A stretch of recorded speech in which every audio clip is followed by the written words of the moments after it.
Hürmetli qarindoshlar, Sharq Turkiston Surgundi hukumati televiziyasining xabarlar programmasida ko'rishlarini qisman qarshi olamiz.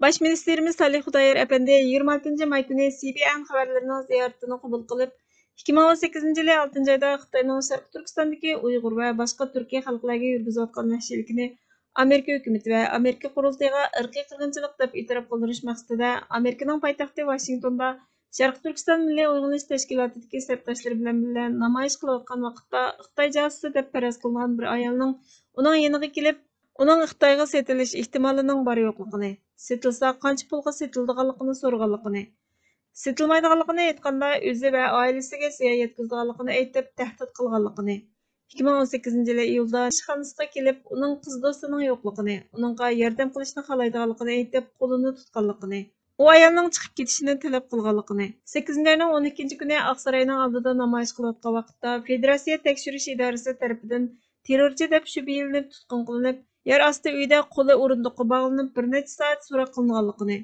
bu ishlarning 2018 yili sentabrda yuz berganligini, u chog'larda soqchi hujjatlari oshkorlangan.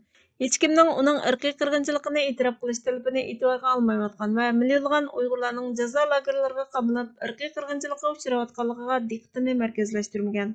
O'zining haqiqatni so'zlayotganligini boshqalar anqirolmagan vaqt ekanligini, Amerika hukumatidan tekshirish olib berib, maxfiy mulozimatga o'zini tutish huquqini kimning berganligini, nima uchun tutqun qilganligini, terrorchi deb ayblaganligini, bu sirliq da'voning nima uchun 3 yil davomlashganligidagi savollarga javob berishni talab qilganligini, BBC xabar qilgan soqchi hujjatlarining mustaqning uchi ekanligini, Xitoyning ixtiyoriy tarbiyalash markazlari deb atalgan yig'ilish o'rinlarining jazo lagerlari ekanligini isbotlaganligini, oshkorlangan rasmlarda bo'yniga kishan silingan bir kamp mag'durning tizlanib turgan, atrofini 7 nafar soqchi kundupaylari qurshib olgan ko'rinishlarning Birleşken Devletler Teşkilatı'nın Sharq Turkistondagi dafsanchilikni tekshirishni, xalqaro jamiyatning sukutni buzishni taqozo qilganligini aytdi. Bu programmaga yana kunlik chaqirg'uchi gazetining tadqiqotchi muxbiri Fil Lanshakmimo qatnashgan bo'lib, u sudning xotirasidan qaraganda Salih Xudoyer ayblangandan keyin shu bayqaldiki, mazkur shaxs Salih Xudoyer bilan aloqasi bo'lmagan bir tashkilotga fidoyi bo'lishni talab qilgan.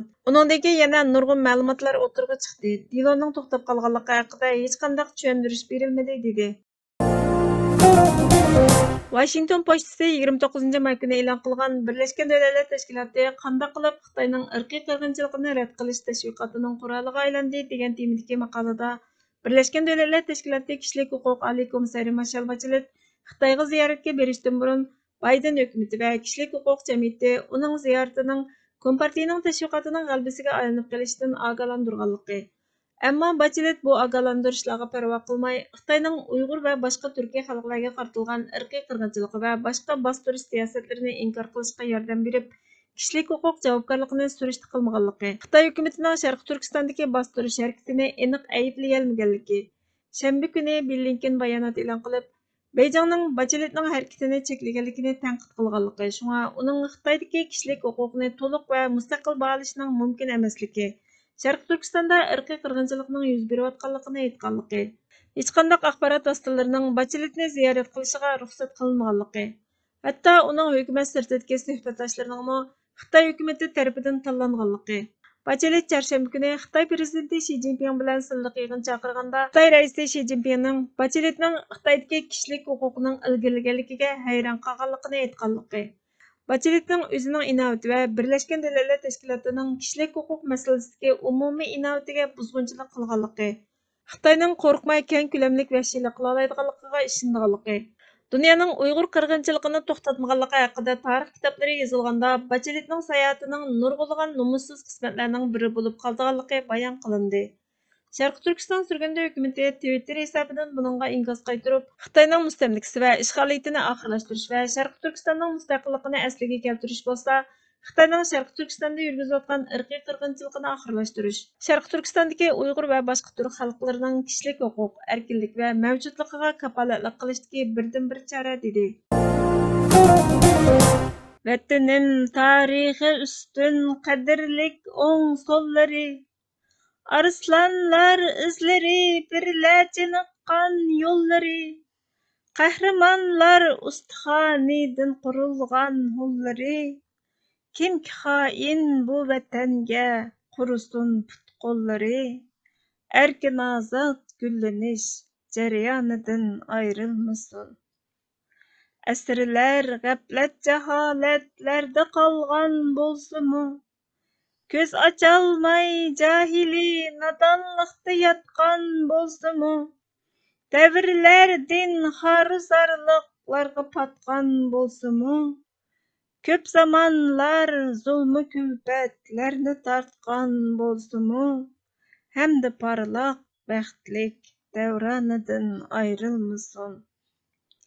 Қолғы келмәс әркмешіктек тәлмүріп тұрған білән, қайтырып бәрмәс бұлаңчы ялвырып сорған білән, бәхт izlәп келмегей аңвақты олтырған білән, алдынып қалмаслық керек алдап умындырған білән, хәқны өз күчі білән қолға алғандың ayrılmasın. Vətən və millətni söymək əhli İslam şanıdır. Bu həqiqət, bu adalet Tanrının fərmanıdır. Bu eniq sır şübhisiz haqqaniyet mizanıdır. Əsli nəsli pak vicdan əhlinin cananıdır. Candan ayrılsın lekin cananıdın ayrılmasın. Merhum inqilabi şairimiz Abdülaziz Mahsumның şiirlerinden elindi. Hürmetli körürmenler, haberlerimizden kökden Allah için köp rahmet. Kiler kıttım programımız görüşkice Allah'a emanet boğaysızlar.